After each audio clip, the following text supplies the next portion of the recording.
தேவனே, இன்று என்னை உருமாற்றும். ஜனவரி மாதம் 4ஆம் தேதி.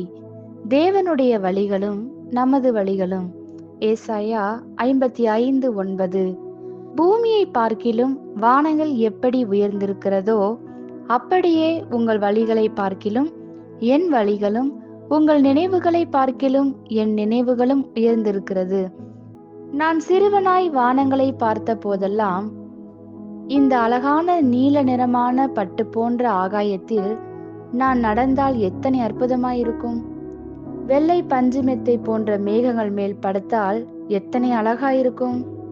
மழை துளிகளை தாங்கிக் கொண்டிருக்கும் கருநிற மேகங்களுக்குள் குளித்தால் எத்தனை சுவாரஸ்யமாயிருக்கும் என்று சிந்தித்த நாட்களுண்டு.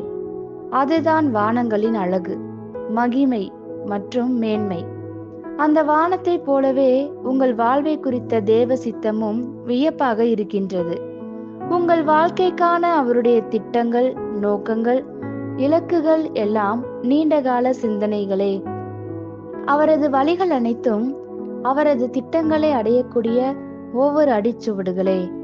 உங்கள் வாழ்க்கைக்குரிய அவரது இலக்குகள் பரலோக தரம் வாய்ந்தவை. அங்கே தாழ்வான காரியங்கள் காணப்படுவதில்லை. அவைகளை விட உயர்ந்ததாக, மேன்மையானதாக, மிக சிறந்ததாக எது இருக்கக்கூடும்? ஆதலால் தான் நாம் எப்போதெல்லாம் ஆண்டவரிடம் வருகிறோமோ அப்பொழுதெல்லாம் உற்று கவனிக்க வேண்டிய வார்த்தை அர்ப்பணிப்பு.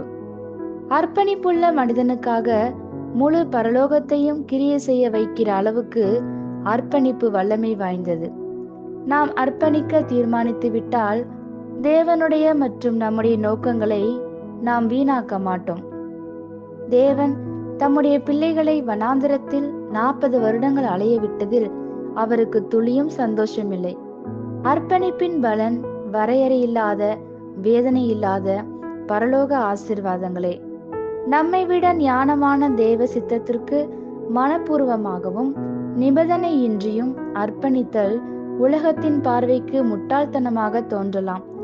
பரலோகத்தையும் பாதாளத்தையும் சேர்த்து எந்த மனிதனும் ஒருபோதும் பிரியப்படுத்தியதில்லையே. ஆமேன். இந்த வார்த்தைகளினால் நீங்கள் ஆசீர்வதிக்கப்பட்டீர்கள் என்று நாங்கள் நம்புகிறோம்.